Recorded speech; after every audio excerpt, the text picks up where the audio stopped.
벨벨 특강 2부 하겠습니다. 2부에서는요, 정치적 열정이 국가와 사회에 기여하는 방향으로 이렇게 건전하게 사용되어져야 된다. 이 주제로 하겠습니다. 1부에서요, 빗나간 정치적 열정이 국가를 망치고 또 개인도 망칠 수 있다. 정치적 열정이 모든 것을 해결하는 것은 아니다라고 이야기를 드렸습니다.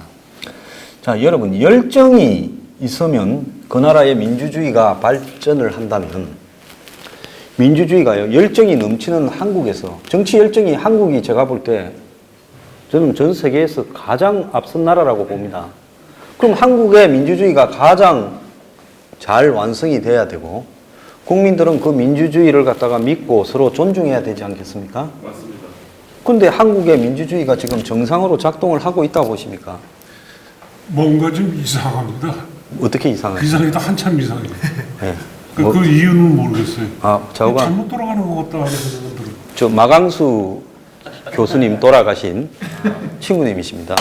자살이요? 서거라 그래야 되나요? 그냥 돌아가신.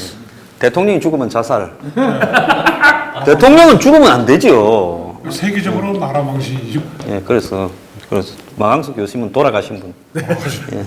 그 한국에 지금 어떻게 민주주의가 작동이 제대로 되고 있다고 봐요? 감히 느끼는 건데 민주주의를 가장한 좀 포퓰리즘 그런 한마디로 얘기하면 중국의 공산주의 시절의 문화 대혁명 시절 같다는 생각이 굉장히 많이 듭니다. 정말 많이 안타깝습니다 요즘. 너무 조로를 해가지고 알 것 다 알아가. 아니 그건 아니고. 한국의 민주주의가 지금 어떤 상태라고 보십니까? 그냥 그런 대로 그냥 가는 것 같습니다. 그냥 그런 대로. 예. 별로 기대를 안 해놓으니까.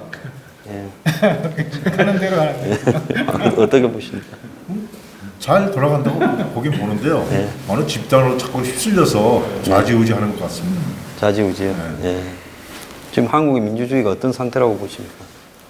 제가 생각하는 우리 한국 민주주의에 대해서는 저 개인적으로는 잘못됐다고 생각합니다. 왜냐하면은 일단 민주주의에 대한 어떤 개념과 어떤 그 이념에 대한 어떤 그런 부분이 그냥 일반적으로 그냥 내가 편하면 되지, 이게 민주주의는 아니거든요.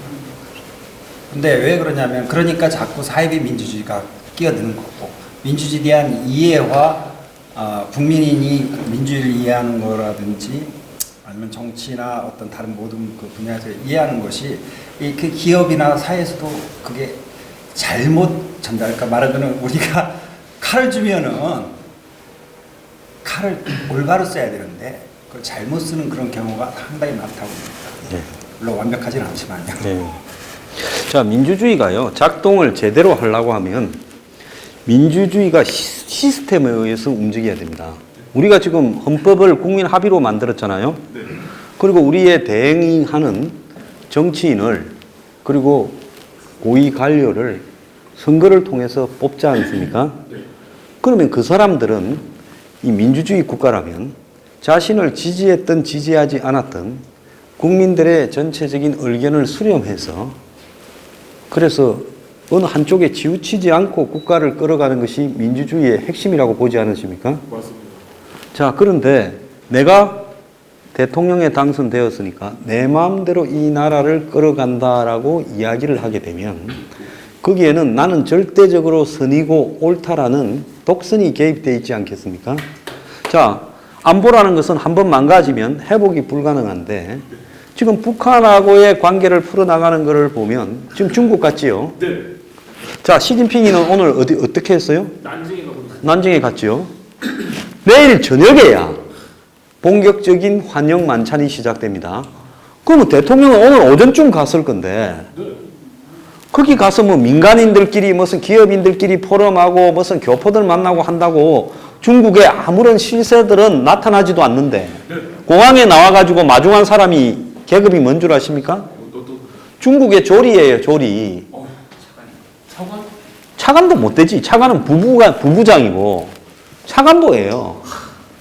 차관보가 공항에 나서 왔냐, 말 잘 들어 하고 가버렸고, 그 다음에 그 뒤로 내일 저녁까지는 중국 사람들이 정부에서는 공식적으로 응하지를 않습니다. 그 내일 저녁에 이제 만찬 있고 정상회담 좀 하고, 그 다음에 공동 발표문이나 기자회견문 없지요. 그러고는 이제 오늘 밤에 김정숙 씨가 심심한가 방문객이라고 중국의 무슨 시를 소개하는 사이트에 출연한다 그래요. 자, 뭐하러 갔습니까? 일찌감치?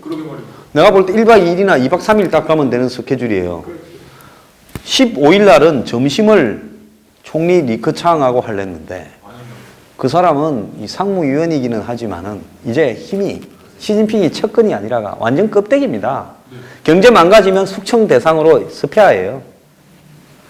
그거 점심 먹자 하니까 리커창이 튄 것 같습니다.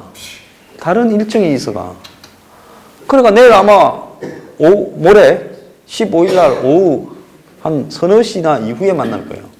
그럼 리커창하고 점심 먹고 베이징에서 충칭까지 중경까지 날아갈라 했는데 리커창이 점심 없다고 하면서 오후 늦게로 미루니까 이쪽 일정 다 알지 않습니까? 그럼 리커창하고 점심도 못 먹고 한참 기다렸다가 한국의 대통령이라는 사람이 중국에 저기 2인자도 못 되는 사람하고 그 면담하려고 국빈으로 갔다는데 그럼 뭐합니까? 내일 저녁에 시진핑하고 밥 먹고 회담 잠깐 하고 내일 저녁부터 모레 오후까지는 문 대통령은 뭐합니까? 혼자서 천안문 걸어다니고 만리장성 올라갑니까? 일본에서 이랬으면 자, 그러고는 리커창 만난 다음에 충칭까지 가서 충칭의 그 서기, 예? 그 뭐 천민어린가 만나고 한국에 온다고 그래요. 충칭은 또 말로 갑니까? 저기 시골에. 자, 그래서요. 오죽하면 중국의 CCTV 앵커가 한국에 와가 대통령 앞에 산불에 대해서 너 당신 입장을 확실히 이야기해라. 사드에 대해서 확실히 말해봐라고 마이크 들이밀고 그래가지고 자기가 말했는데 11일 날 방송이 됐는데 녹화는 그 이전에 했죠. 근데 잘라갖고 했다고. 그러면 한국에 그럴 게 아니라 중국에다 대고 야 이 나쁜 놈들아 너네 그 저기 CCTV 앵커 잘라라. 그리고 너네들은 왜 내가 한 말을 그대로 소개 안 하느냐고 해야지. 한국의 언론에다가 그걸 왜 흘립니까? 그러니까 자를 줄 알고 그래 적당히 이야기를 하고 그러고는 한국 국민들한테는 내가 말한 게 잘려서 그렇다고 이야기하고 중국에는 그렇게 소개되는 것이 바람직하고 미국에다 대고는 내 그래 말 안 했는데 얘들이 잘랐으니까 내 탓이 아니다라고 말하려고 하는 거 아닙니까? 근데 여기서 중요한 문제가 하나 터졌죠. 미국이 틸러슨이 지금 뭐라 했습니까? 북한하고 조건 없이 대화하자. 비핵화 강조 안 할게. 그냥 오라. 와서 심심하면 날씨 이야기를 하든지 폭파 이야기를 하든지. 이거는 뭔 말이겠어요?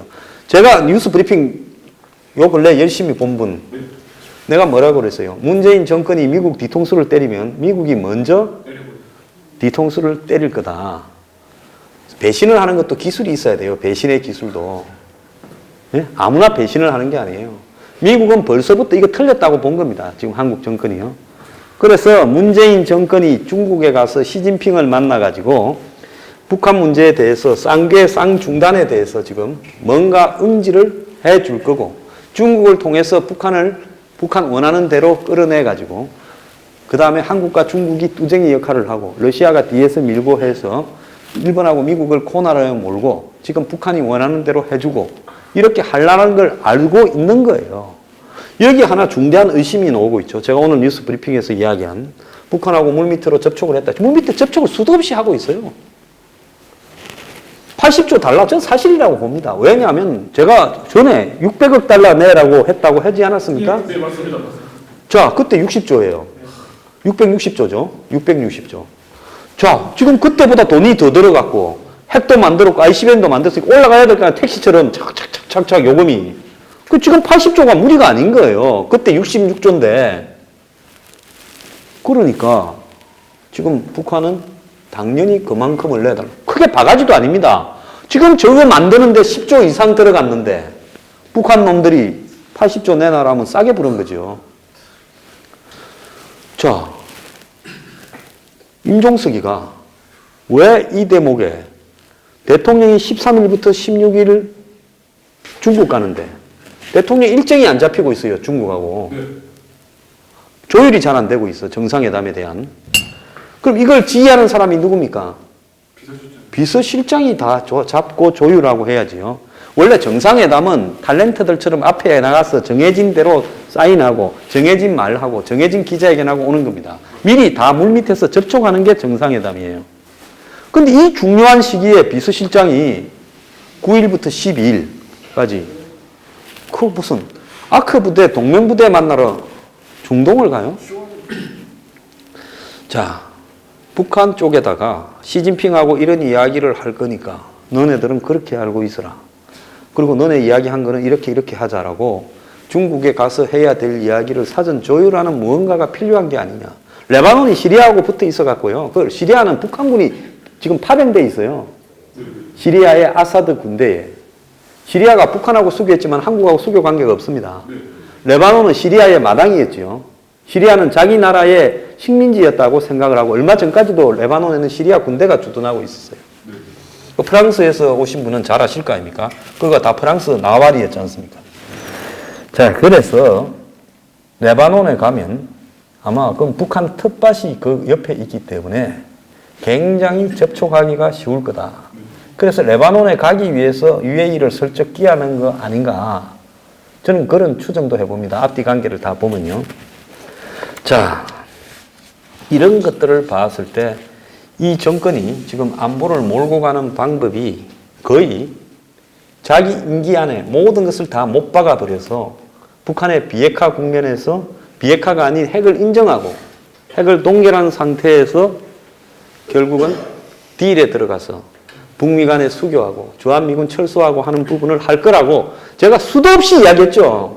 1년 전부터 예고를 했습니다. 딱 그렇게 가잖아요, 지금. 송영길이 이번에 따라갔지요. 이해찬이 따라갔지요. 이자들 입에서 나오는 이야기들 한번 들어보세요. 송영길이나 이해찬이가.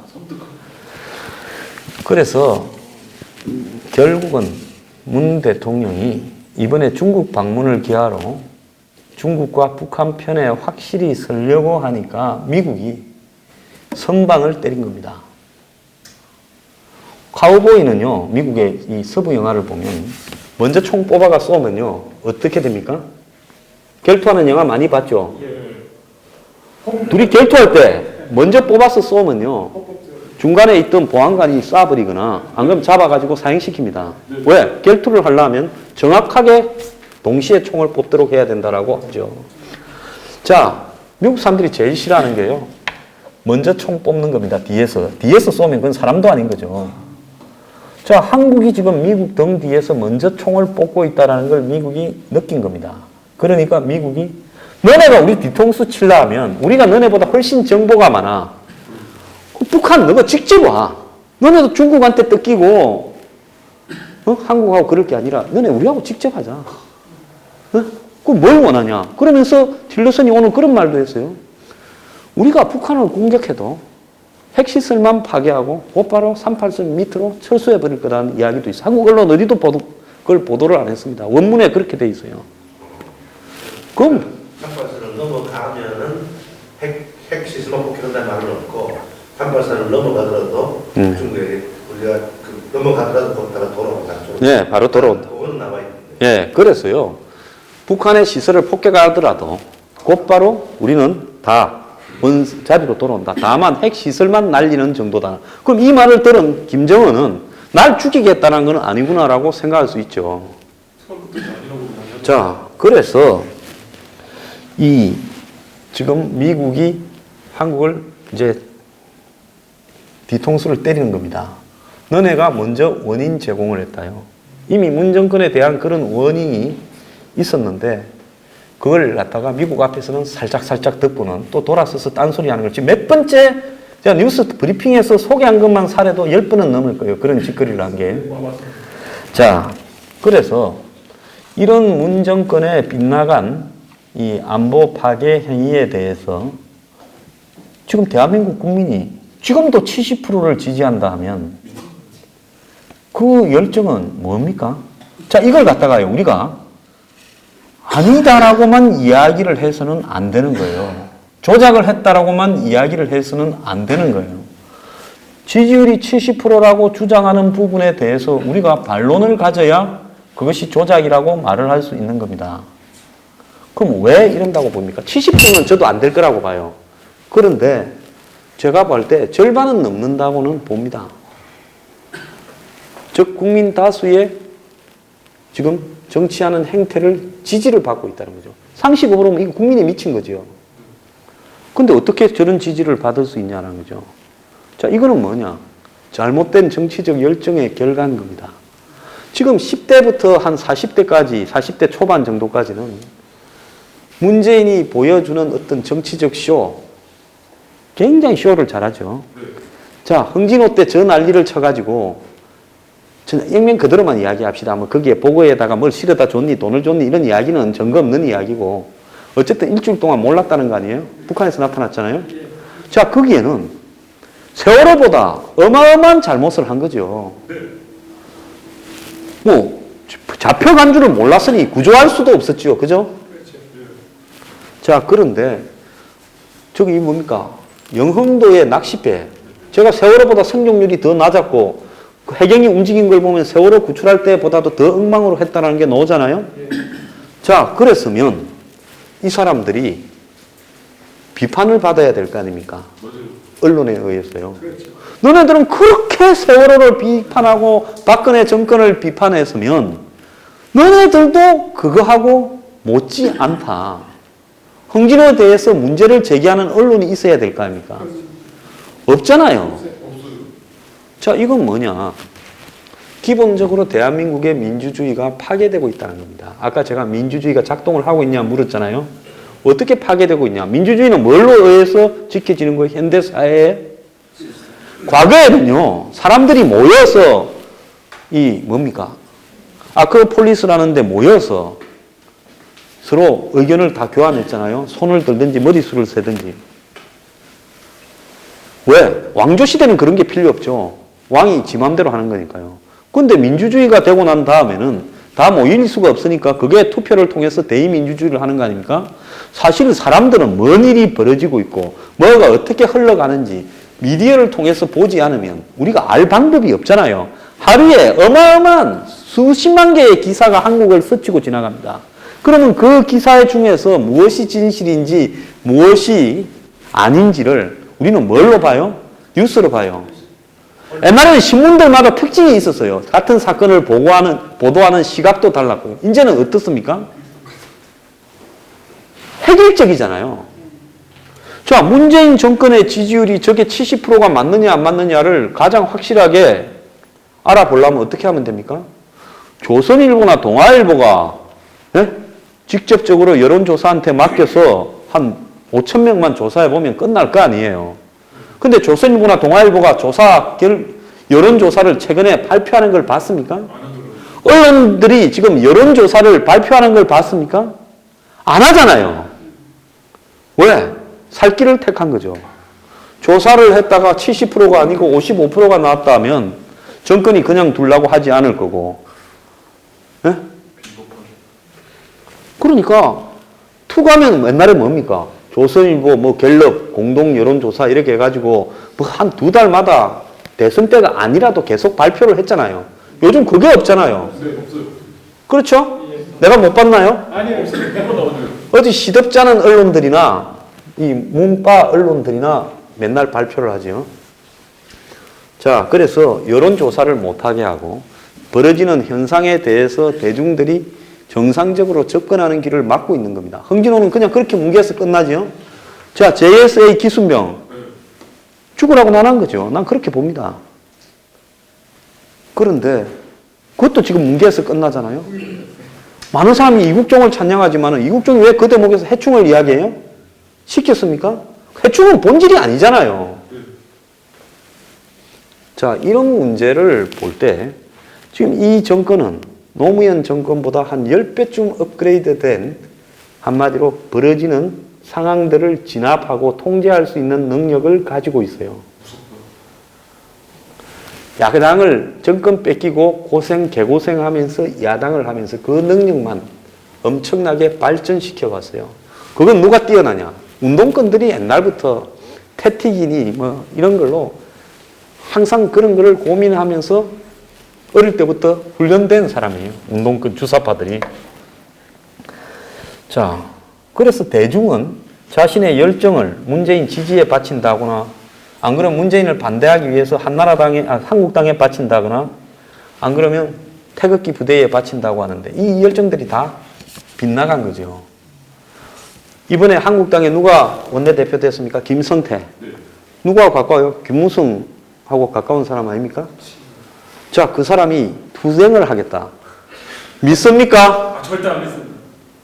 뭐 말을 안 하고 믿나 보네. 못 믿어요. 예? 한국당이 투쟁을 할 것 같습니까? 홍준표가 투쟁을 할 것 같이 보입니까? 안 하는 것 같아요. 입으로만 하죠. 입으로만. 뻥만 치는 것 예? 같아요. 뻥만 치죠. 그러면서 뭘 합니까? 그러면서 가장 열심히 하는 게 뭡니까? 친박 다 잡아가라. 그치. 그거죠. 친박 청사. 그래서 내가 볼 때, 가만히 볼 때, 홍준표 대표하고 문재인 정권하고 짜고 입으로는 엄청 욕을 해. 욕 엄청도 안 해. 좀 욕을 해. 그런데 실제로는 행동에 옮기는 것은 아무것도 없어요. 그러면서 누구를 조져줘요? 친박들을 다 잡아가지요. 원유철, 최경환, 이우연. 근데 이 사람들이 돌대가리인 겁니다. 그 다음에 잡혀갈 사람이 누구라고 보십니까? 마강수 교수님 친구분. 네? 우리가 마강수 교수님을 기억하자고. 그분 참 억울한 분이에요. 죽은 사람이 잡혀갈 일은 없겠고. 그 다음에 잡혀갈 사람. 친박 말고. 신방만을 네. 홍준표가 있죠. 뭐. 토사구팽이죠. 친박들 다 잡아가면 나중에 이제 너예요. 그걸 모르고 정치적 반대파들을 제거해 준다고 아주 룰루랄라하고 자빠지지 않았습니까? 저는 뭐 누구 잡아가든지 아예 막 문재인이 다 잡아가 버렸으면 좋겠어요. 그래서 제가 볼 때 지금 어차피 다들 한식에 죽거나 청명에 죽거나 그거 같아요. 한국당에 보면요. 그런데 전부 숨어가지고 발발 떨고 있지요. 자, 이렇게 만드는 기술 이것도 대단하지 않습니까? 대단한 정치적 테크닉을 보이고 있는 거예요. 역대 정권 중에서 이렇게 공포 정치를 한 사람들이 없었고 이렇게 함에도 언론들이 침묵하는 경우도 없었어요. 적폐청산이라고 하는데 적폐로 말하자면 저들이 더 많지. 자, 얼마 전에 공기업 전체를 조사한다고 그랬잖아요. 근데 고발하는 거 몇 건 한다 했습니까? 10만 8천 명인가 해서 몇백 개의 공기업을 조사한다. 44건인가 조사한다잖아요. 고발. 그건 뭐겠어요? 저들도 다 얽혀 있어. 이 정권 바뀌고 얼마나 집어넣겠습니까? 위에서부터 밑에까지. 그러니까 가만히 보니까 공기업에 부정 채용된 사람을 싹 다 까뒤집으면 저들도 야당할 때도 집어넣었을 거고 여당을 좀 많이 봐주지만 야당도 봐줄 거고 또 저들 잡고 난 뒤에 숱하게 집어넣었을 건데 그걸 원론대로 다 까집었을 때 감당이 불가하니까 그 중에 아주 두드러진 몇 개만 하고 덮으려고 하는 거 아니겠습니까? 시작은 대통령이 전부 전수조사해 놓고 끝은 허지부지 발표하고 가잖아요. 이게 뭔가 하면 세상의 모든 이치라는 것이 법대로 하면요. 이 사람들도 다 깜빵 갑니다. 그런데 내가 그래 뭐라고 했어요? 한국당이. 우리를 잡아넣지, 잡아가지 말라고 사정할 게 아니라 그래 특수활동비 나도 받았고 전부 다 받았다고 고백하면서 내가 알기로는 청와대에 니도 받았고 여당에 니도 받았고 다 해서 다 가자고 자진해서 검찰청에 출두하라고 하지 않았습니까? 이 병신들은 죽어도 그렇게 못할 거예요. 그래서 이 보수에도 잘못된 부분이 한국당을 중심으로 뭉치자. 보수가 단합하자. 보수가 단합한다고 지금 대한민국에 이 꼬라지 보수들이 단합한다고 안보를 걱정하시는 어르신 뭐 될 거라고 보십니까? 아니, 어림없다고 보죠. 예? 그렇게 안 봅니다. 단합하기 전에 뭘 먼저 생각해야 되는 거예요? 단합하기 전에 내가 보기에는 자기네들이 먼저 앞장서서 나와야 된다고 생각해요. 예. 그런데 그래야 국민들이 그 구심점을 따라서 우리가 따라가죠. 우리가 이 동물의 왕국 아프리카 초원에 이 임팔라들이 평화롭게 물을 먹고 있는데 갑자기 치타가 한 마리 뜹니다. 그러면 확 도망을 가죠.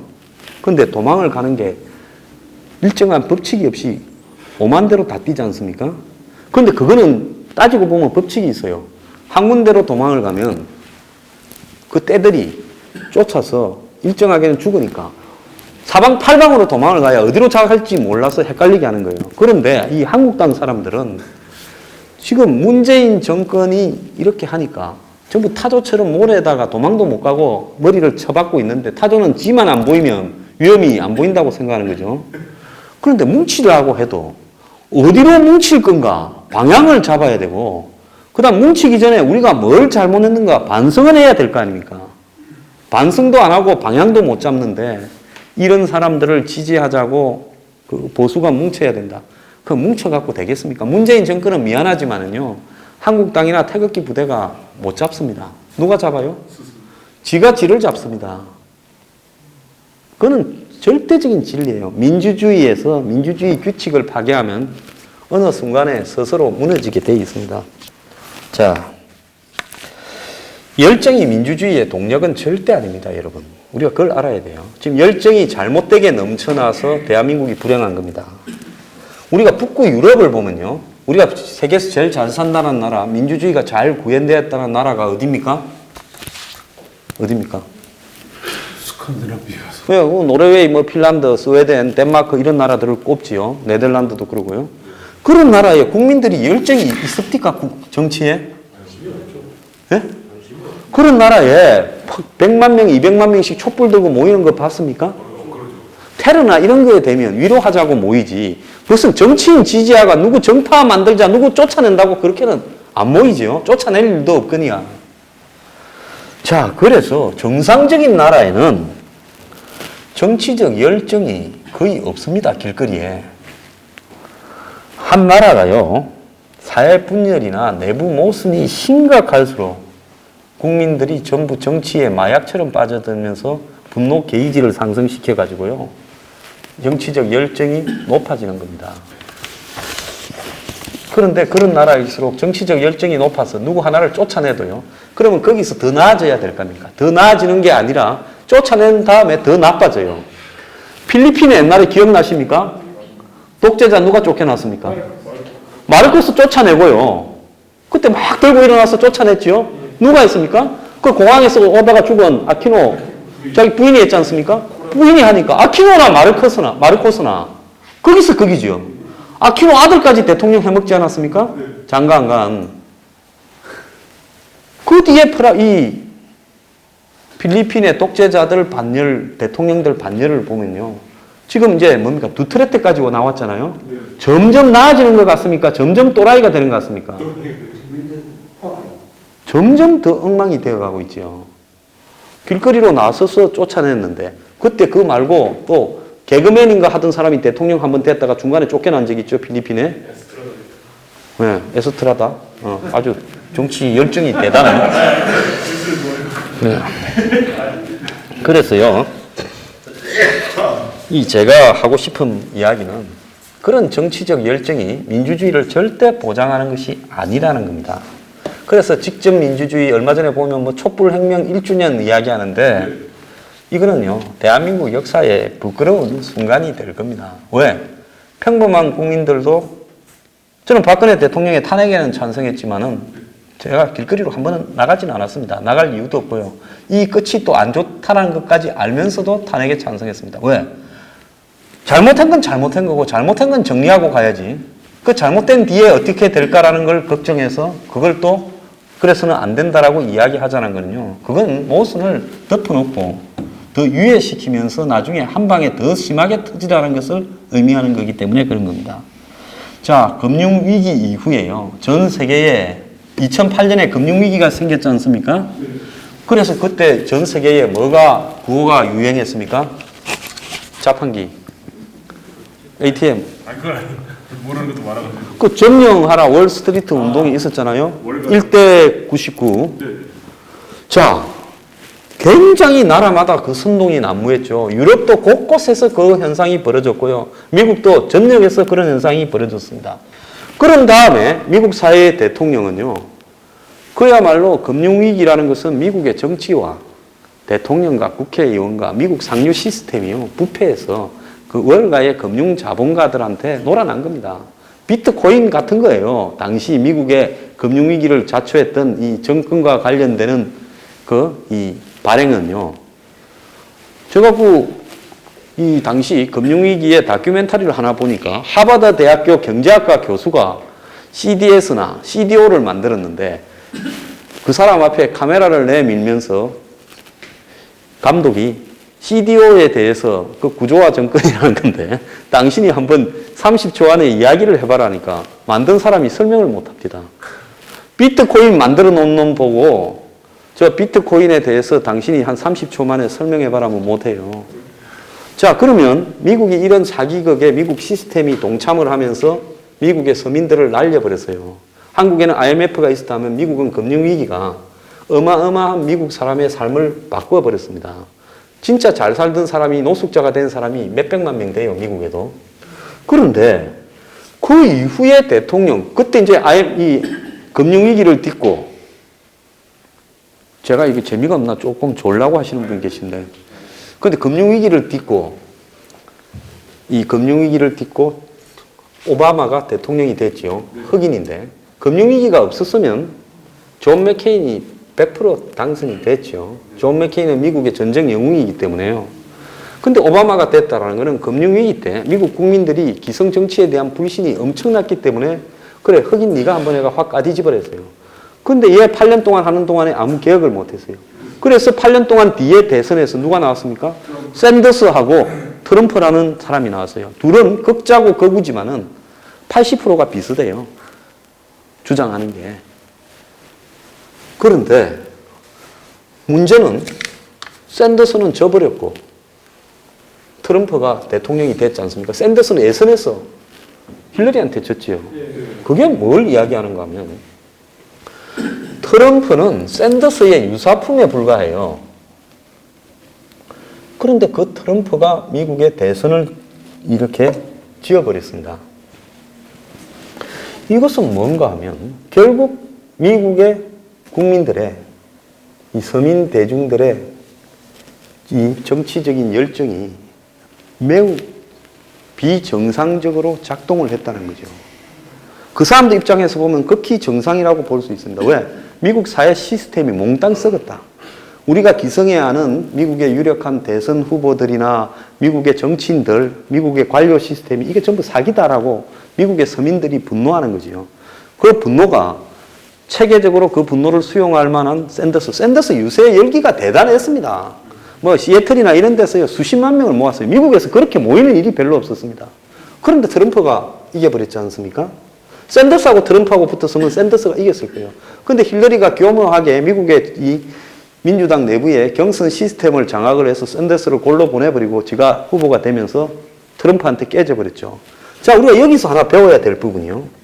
미국 내부의 국민들의 정치적 열정은 넘쳐나는데요. 최근에 우리 미국 사회를 갖다가 소개하는 다큐에 보면 트럼프 지지자들이 취임식을 앞두고 길거리에서 트럼프 반대 운동을 하는 사람과 유혈의 충돌을 하는 걸 여러 건 보지 않았습니까? 미국 지역 곳곳에서요. 그런 유혈 충돌이 지금 발생하고 있어요. 난민 문제, 이민 문제를 비롯해서요. 여러 가지 문제로요. 자, 그래서 지금 이런 트럼프 현상이나 제가 여러 번 이야기했지만 유럽에서 벌어지고 있는 거구 극자의 돌풍, 거구가 거의 거세죠. 제가 봤을 때 5년 안에 유럽의 대부분의 나라에 거구가 집권하거나 제1야당이 될 겁니다. 이유는 한 10년 지나면 해체 수순을 밟을 거예요. 이것은 시대적 대세입니다. 왜 파퓰리즘이 판을 치느냐? 기성의 엘리트들이 정치적으로 불신을 받고 미치지 못하는 영역에서요. 파퓰리즘 정치인들이, 파퓰리스트들이 대중의 가려운 데를 긁어주면서 한마디로 선동적인 정치 이슈를 내그런데 그걸 대중들은 받아들이는 겁니다. 다 도둑놈인데 말이라도 시원하게 하는 새로운 세력을 선택하겠다라는 게 지금 이 정치적 흐름이에요. 이 또한 역사의 발전 과정에서 나타난 매우 변칙적인 돌연변이 현상이라고 봐야 되는 겁니다. 자, 그런데 이 포퓰리즘이요. 포퓰리즘과 정상적인 정치의 차이가 뭔가 하면 정상적인 정치는 뭐가 정상인지 사실 말하기도 어렵지만은 정오와 분노를 자극해서 정치를 하지는 않습니다. 그런데 포퓰리즘이라는 것은 정오와 분노를 자극해서 정치적 자양분을 갖다가 끌어오고 정치적 열정을 소모시키기 때문에 이것이 매우 위험한 거죠. 그런데 한국은 지금 한국당이 있고 태극기 부대가 있고 더불어민주당이 있고 정의당이 있지만 이 사람들이 다 뭐냐? 기성정당이 아닙니다. 하는 형태를 보면 유럽에 갖다 놓고 보면 이거는 포퓰리즘 정당이 하는 짓거리들을 하고 있어요. 극우 정당이나 극자 정당이 하는. 유럽의 중도 좌우파 정당이 지금 한국의 이런 기성 정당과 같은 행동을 절대 하지 않습니다. 그래서 문재인 대통령은요, 유럽의 극자 정당이 집권했을 때, 포퓰리즘 극자 정당이 집권했을 때 나타나는 행동을 하고 있고요. 지금 박근혜 전 대통령을 살리자니 한국당이 하는 꼬라지는 극우 정당이 하는 행동들을 하고 있는 거예요. 그러니까 한국에는 기성 정당이 포퓰리즘 정당으로 완전히 변해가는데 여기에 뭘 자극하냐? 대중을 선동하는 겁니다. 자, 문재인 정권 만원 해줄게, 최저임금. 다 정규직해. 문재인 케어로 전부 병원에 다 보내줄게. 부터 시작하면서 곳곳에 포퓰리즘을 다 던지고 있어요. 자, 반대하는 사람들은요, 논리적이고 정확하게 공격을 해야지요. 자, 우리 사회가 양극화되는 게 맞다. 대기업이나 가진 자 기득권에 폐해가 있는 것도 맞다고 인정해야 돼요.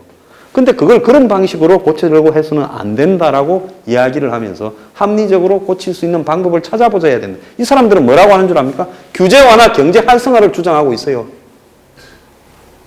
한국당이요. 박근혜가 집권했을 때도 못한 규제 완화와 경제 활성화를 저 야당 병신들이 할 수 있을 거라고 봅니까? 해서도 안 돼요. 규제라는 게 무조건 완화하는 게 능사가 아닙니다.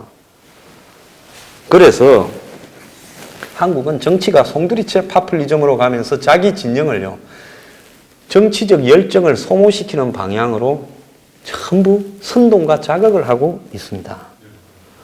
그래서 한국의 이 국민의 정치적 열정은 세계적 수준이라고 봐요. 자, 그런데 한번 봅시다. 촛불 시위가 제일 먼저 나온 게 언제 나왔습니까? 장갑차. 2002년 대선 무렵에 효선 미순, 그건 교통사고죠. 미군 장갑차에 의한 교통사고인데 그 장갑차가 지나가는 길을 제대로 통제하지 못한 한국 경찰이나 이런 잘못도 큰 겁니다. 자, 그런데 그때 나타나가지고 그 뒤로 광우병, 이번에 무슨 촛불혁명까지 자기들 이야기의 혁명이니까. 그런데 이게 다 뭡니까? 대부분 좌파 진영에서 본색을 감추고 내걸은 한마디로 저항의 에너지들을 국민들 다수가 비판 없이 받아들인 거예요. 좌파 진영의 지지자들만 지지한다면 10,000명, 한 5만 명 이런 수준에서 끝나겠죠. 절대 5만 명을 못 넘깁니다.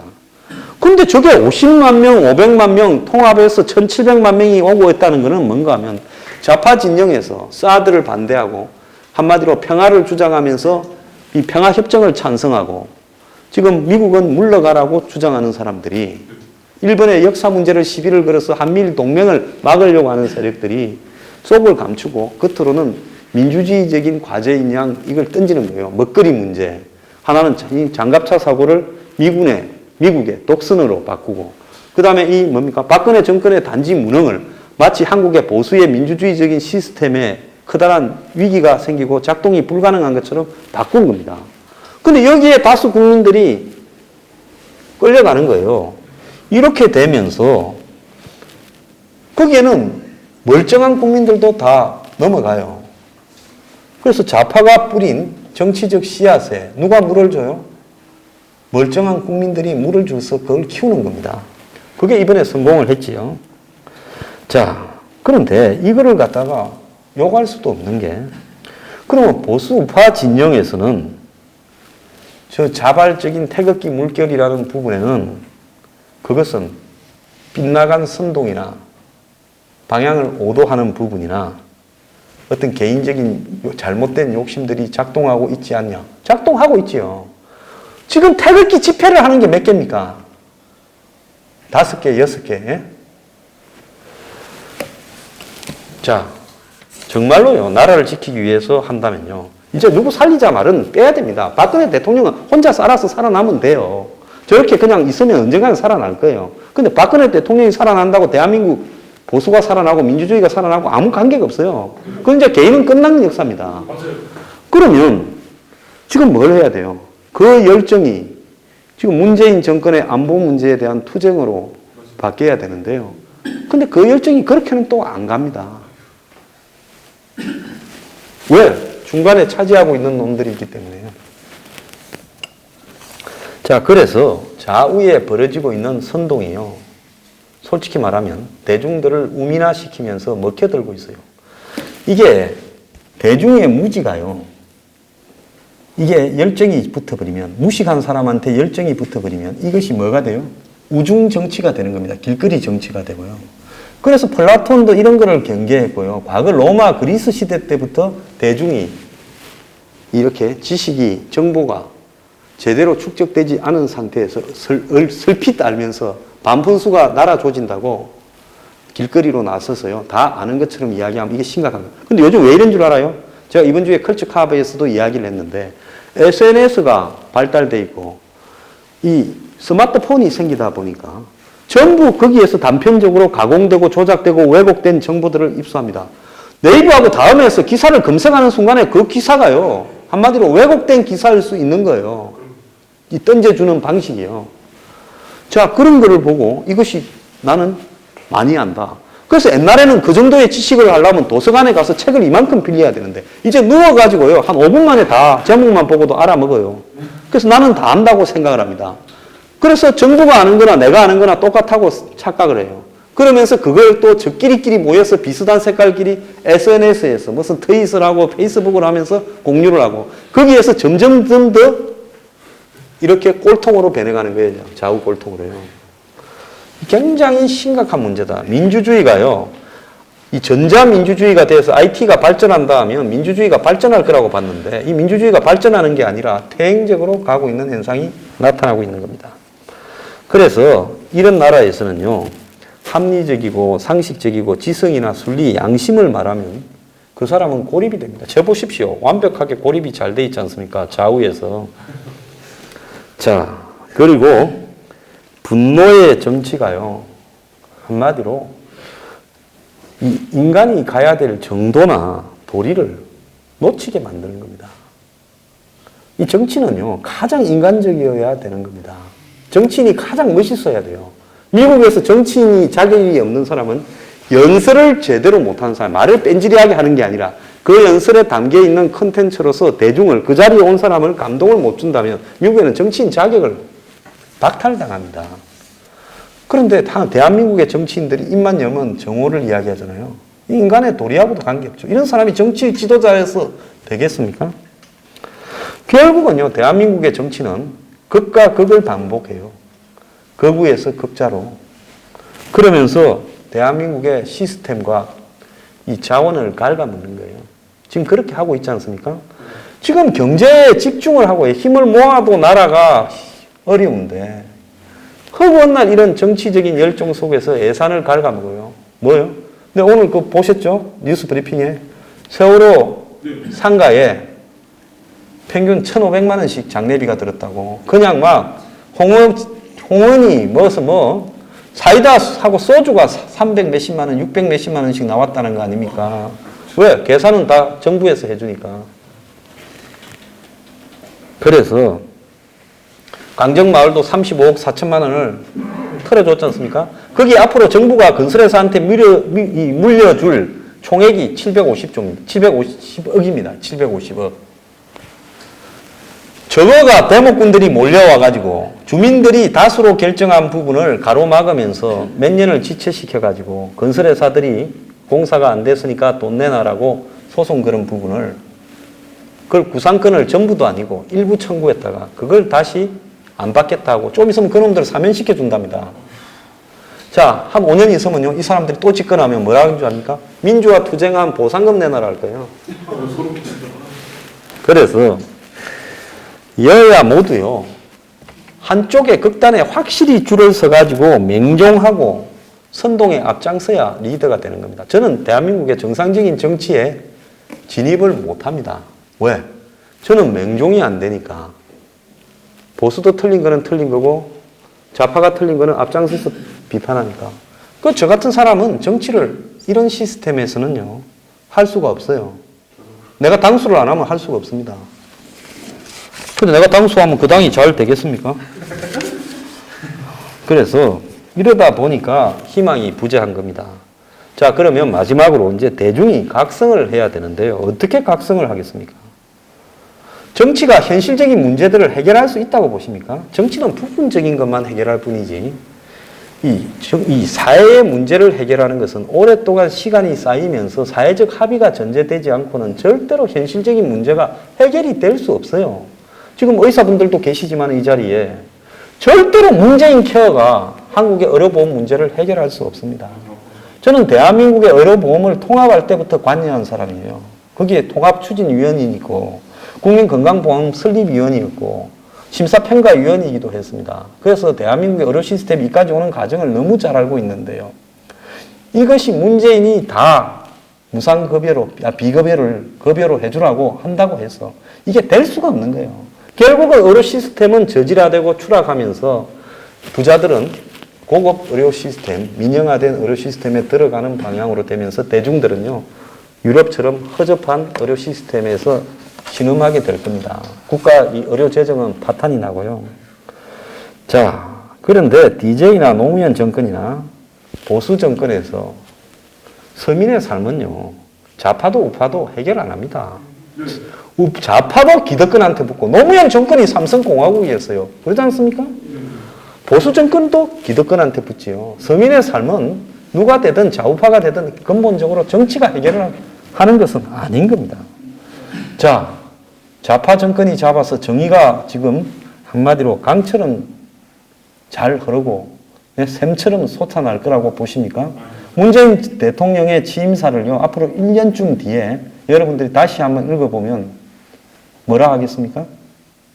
세자로 이야기할게요. 그럼 각자 마음에 넣으세요. 잘못하면 잡혀가니까. 그랬어요. 전부 돈 챙겼고, 챙길 수 있는 한은 전부 도둑질 해먹었고, 다 실정을 했습니다. 제가 전에도 이야기했지만은, 이 민주주의 시스템에서요, 공공선택이론이라는 게 있습니다. 이게 뭔가 하면, 우리가 뽑은 공복은 국민을 위해서 일할 거라고 생각하지만은, 이 사람들이요, 전부 사익을 챙기는 겁니다. 그래서 제임스 부캐넌 교수가 그걸 발표를 해서 노벨 경제학상을 받았어요. 몇십 년 전에. 그래서 우리가 국회의원이나 대통령을 뽑아놓으면 이 사람들이 국민을 위해서 일할 거라고 보지만 본질은 뭐라고요? 전부 개인적인 주머니를 챙긴다는 겁니다. 자, 정치도 사람이 하는 건데요. 결국은 지나친 정치적 열정은 특정인을 맹종케 하는 걸로 끝나게 되어 있습니다. 그럼 마지막으로, 진짜 마지막입니다. 이제 졸리시는 분들 정신 조금만 가다듬으십시오. 우리 뭘 해야 되는가? 정치적 열정보다는 냉정을 가져야 됩니다. 그 일본 소설이 있죠. 열정과 냉정 사이입니까? 냉정과 열정 사이죠. 그 영화도 있었지 않습니까? 정치는 냉정해야 되는 거예요. 그리고 이 정치에서 이니 네 마음대로 해라 이러고 있고, 한쪽에서는 하나로 뭉쳐서 보수가 싸우자 이렇게 말을 하고 있습니다. 그런데요, 둘 다 특정인을 우상화하고 있다라는 측면에서는요, 둘 다 똑같은 겁니다. 자, 그래서 그런 말에 속으면 안 되고, 결국은 정치의 본질은 뭐냐 딱 규정을 해야 됩니다. 대중을 대상으로 한마디로 세금을 거둡니다. 저항도 못하고 뺏겨요. 그런데 대중은 내 세금이 어떻게 쓰이는가를 감시하기가 귀찮아서 다 그냥 뜯기고 맙니다. 그래서 그 세금을 따먹고 돈 벌고 쉽게 출세를 하고 일자리를 만들어주는 사기극이라고 봐야 되는 거예요. 거기에 어느 한쪽이 낫다라고 보면 안 되고, 이 기본적으로 이놈도 저놈도 다 도둑놈이라고 봐야 되는 겁니다. 바탕은요. 그래서 정치적인 열정의 자리를요, 정치 혐오로 바꿔야 됩니다. 수많은 민주주의를 주장하는 사람이 정치 혐오는 안 좋다, 정치가 나빠도 개선해야 된다고 하는데, 정치는 혐오에서 출발해야 됩니다. 기본적으로 누구한테 일을 대신시킬 때, 대의민주주의로 간접 정치를 할 때 이미 이거는 변질되게 되는 거죠. 그렇다고 문재인처럼 직접 민주주의를 하면요, 그건 또 일부 소수의 선동에 속을 낼 수 있는 위험이 또 있는 겁니다.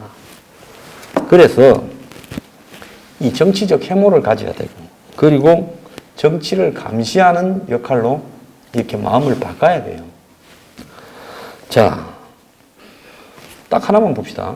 국회의원들 정신 차리게 하려면요, 월급 350만 원만 주면 됩니다. 지금 받는 걸 3분의 1. 대한민국의 중위소득이요, 국민들을 전부 줄 세워놓고 가운데 있는 사람이 얼마 받냐면 350만 원이에요. 딱 중위소득을 받게 해야 돼요. 그 다음에 지금 뭡니까? 숫자를 줄여야 된다는데 숫자를 늘려야 됩니다. 350만 원 받고 숫자를 3배로 늘려야 돼요. 그러면 국회의원이라고 어깨 힘주고 다닐 수 있겠습니까? 하기도 싫을 거예요. 900명인데 누가 이름이나 알겠어요? 월급은 350만 원인데 보좌관은 또 설거머니 인턴까지 해서 하나 더 늘렸죠. 9명. 보좌관 몇 명? 3명. 차에 기름도 네가 넣어 다니고 전철 타고 다니든지 택시 타고 다니든지 자전거 타든지 네가 해라. 덴마크 그렇게 하지 않습니까? 그리고 수당이니 특권이니 다 없애버리면요, 국회의원 할라 하겠습니까? 국회의원 안 할라 하겠습니까? 로비를 할라 해도요, 만약에 삼성그룹에서 로비를 할라 해도 국회의원이 900명이 되면 로비가 되겠습니까? 안 되겠습니까? 안 되는 거예요, 이거는. 그래서 시의원이니 도의원이니 저런 거 다 없애버리고 국회의원 900명만 하면 돼요. 맞습니다. 시원 필요가 없습니다. 자, 그래서 우리가 이제 이 부분에서 정리를 해야 될 부분은요, 정치 열정은 그건 내가 누구한테 이용당하고 있기 때문이다. 정치에 대한 혐오와 정치 감시로 가야 된다. 그래서 거기에 대한 냉정한 예가 뭔가 하면 국회의원을 월급 350만 원만 주고, 예? 900명으로 늘리고 보좌관은 3명만 하게 하고 모든 특권을 다 뺏어버리는 겁니다. 그렇게 하면 정치는 어떤 사람이 해요? 그야말로 소명의식을 가진 사람만 정치를 하게 될 겁니다. 자든 우든요. 우리가 쏟고 있는 대표적인 게 하나가 뭡니까? 국회의원을 100명으로 줄여야 된다. 이렇게 이야기를 하죠.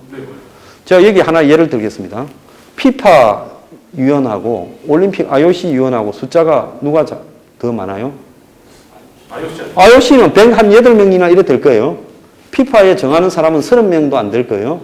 집행위원인가? 그러면 뇌물이 어디가 세겠습니까? 피파가 훨씬 세지요. 월드컵 개최할 때 뒷돈이 훨씬 센 겁니다. 올림픽 개최하는 것보다.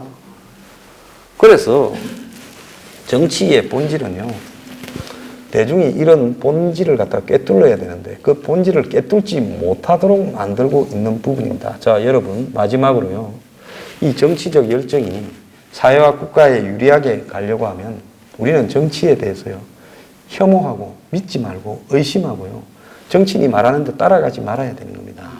그리고 정치에 공연히 끼어들어서요, 어디 한 군데 춤추지 말아야 되는 겁니다. 그런 시각을 가질 때요, 정치가 국가와 사회를 위해서 발전적으로 쓰일 수 있어요. 오늘날 선진국은 그런 과정을 통해서 선진국이 된 겁니다. 정치 선진국들은요. 오늘 감사합니다.